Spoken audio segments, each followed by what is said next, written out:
Sebuah komunitas lari di Bali diduga berlaku diskriminatif, utamanya kepada warga lokal, yakni yang boleh ikut rata-rata warga negara asing. Sanksi memang sudah diberikan kepada inisiator komunitas lari itu, namun fenomena ini membuka diskusi soal banyaknya jumlah turis yang bekerja atau tinggal di Bali secara ilegal.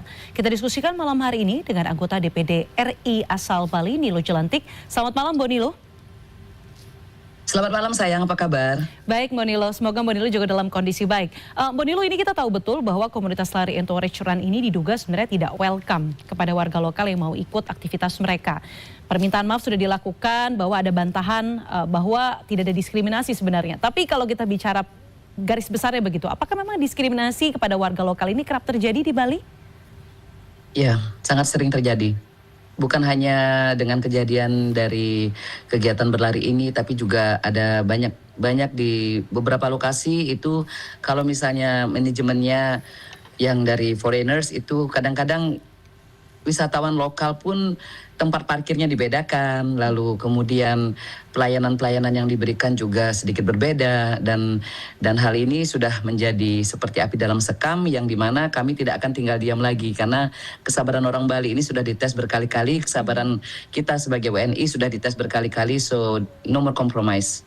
Mbak Nilo, tapi sebenarnya apa ya yang harus diperketat? Karena kita tahu betul bahwa yang juga Mbak Nilo suarakan ini adalah bagaimana pihak pemerintah dalam hal ini Ditjen Imigrasi begitu ya, untuk lebih ketat memeriksa izin tinggal, izin investasi ataupun izin bekerja begitu ya para warga negara asing di Bali. Kerja keras dari Dirjen Imigrasi di bawah kepemimpinan Mas Hendar Sam sangat-sangat mau Nilo apresiasi.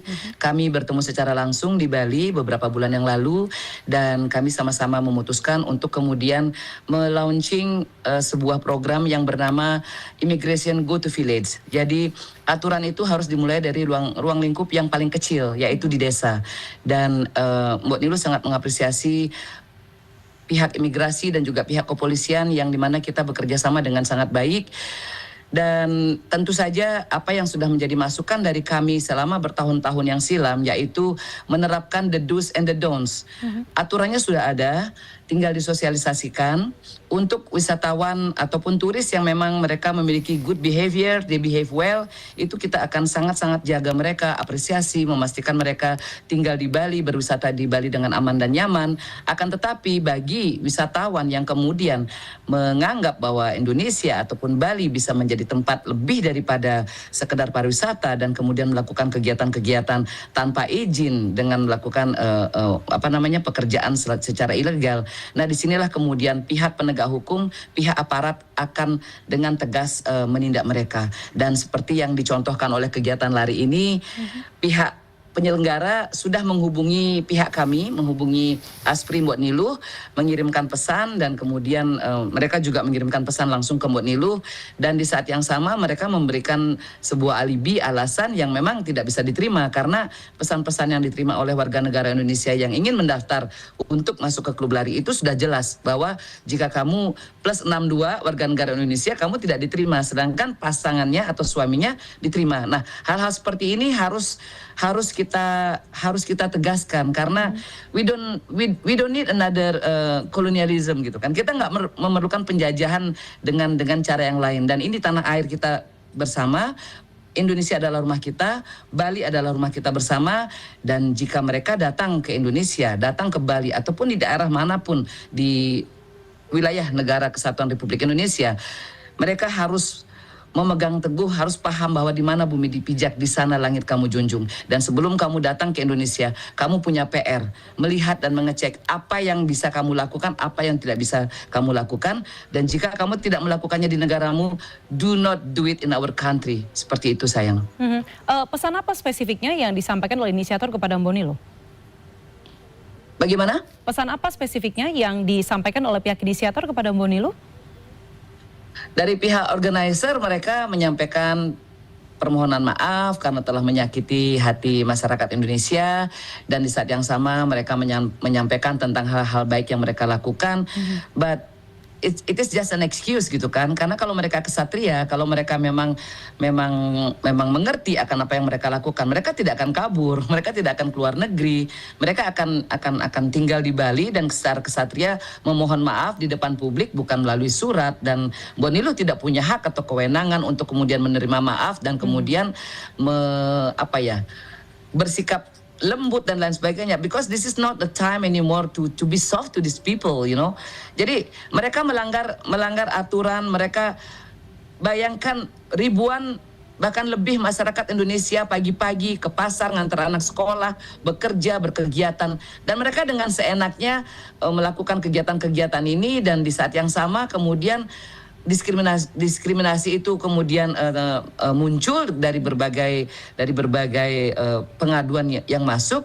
Di sini kita tidak menentang bahwa kegiatan lari itu tidak boleh, tidak, but at the same time ada etika yang harus dijalankan, ada hal-hal yang harus dikedepankan. Ada adab di atas ilmu yang harus kita kedepankan, baik kamu WNA maupun WNI, seperti itu.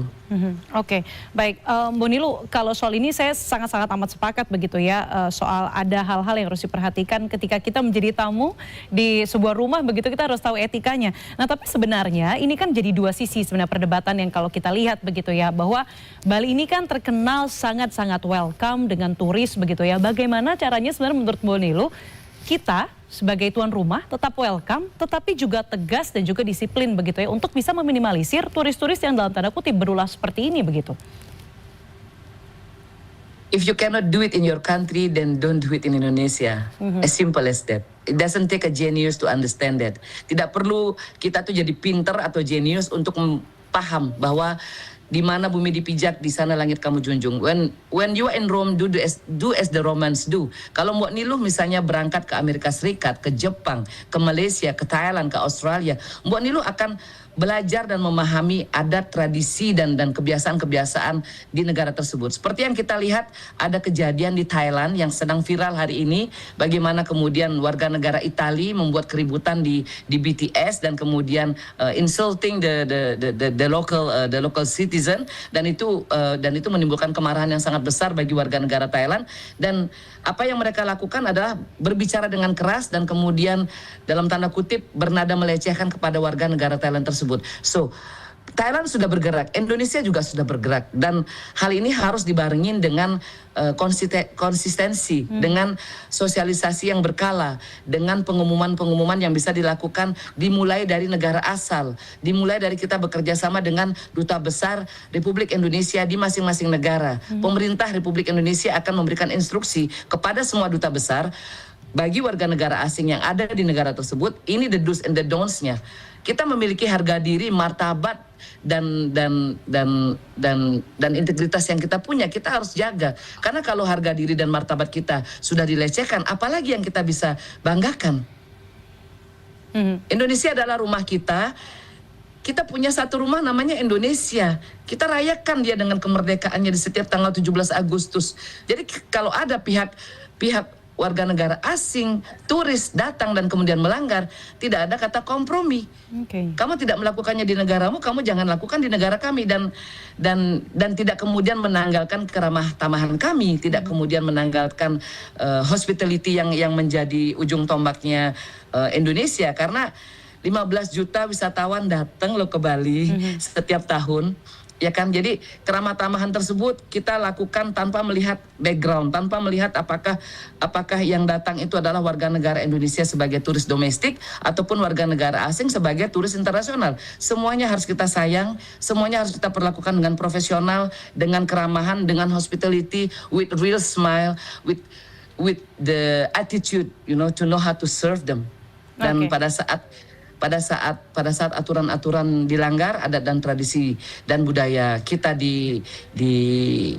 dilecehkan atau direndahkan, ya it is time for the law enforcement to step in. Dan pesan Mbok Niluh satu lagi adalah ujung tombak dari Bali, garda terdepan dari Bali adalah Desa Adat dan Pecalang, dan kita akan menggerakkan Desa Adat dan Pecalang bersama-sama dengan kepolisian, dengan imigrasi, untuk kemudian bersama-sama menjaga Bali yang kita cintai. Nah, berhubung Sandy. tadi Mbok Nilu sudah menyinggung begitu ya soal bagaimana pecalang, kemudian petinggi adat, kemudian juga para penegak hukum begitu ya, ini bisa lebih aktif untuk bisa menegakkan aturan yang sudah berlaku.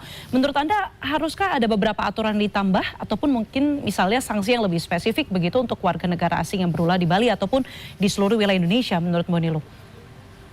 Aturannya sebenarnya sudah ada. The do's and the don'ts itu sebenarnya sudah ada karena sekitar 5 tahun yang lalu Mbak Nilu berdiskusi dengan Istana Kepresidenan dan juga dengan Mas Menteri Sandiaga Uno pada saat beliau menjabat sebagai Menteri Pariwisata. So the rules are already there.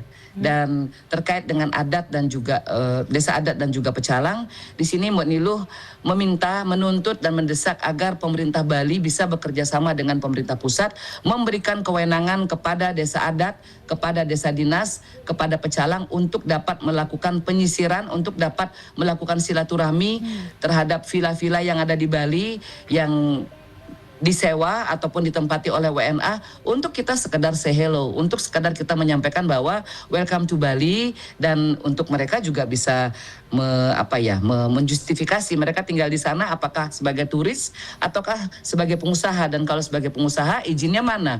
Kalau sebagai turis tentu saja mereka sudah mengisi form di gerbang arrival ya, seperti yang dilakukan oleh pemerintah Singapura misalnya. Jadi kalau di Singapura itu kan baik citizennya, baik warga negara asing yang datang itu harus mengisi kode, dan kemudian mereka harus mengisi form di mana mereka tinggal, kapan mereka, berapa lama mereka akan tinggal di negara tersebut dan tujuannya apa, lengkap dengan alamatnya.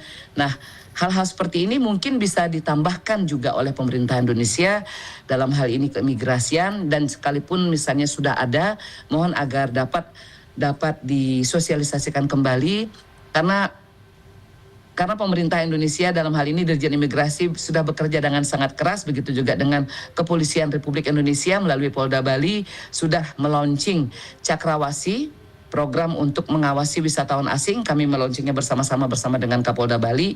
Jadi kita sudah memiliki sebuah kolaborasi yang sangat kuat, yang sangat solid, dan ditambah dengan desa adat, pecalang, dan kemudian seluruh komponen masyarakat di Bali, dan tentunya juga di daerah-daerah lain yang nantinya bisa melaksanakan hal yang serupa. Mbak Nilu yakin Indonesia akan menjadi tempat yang aman, nyaman, dan ramah bagi wisatawan.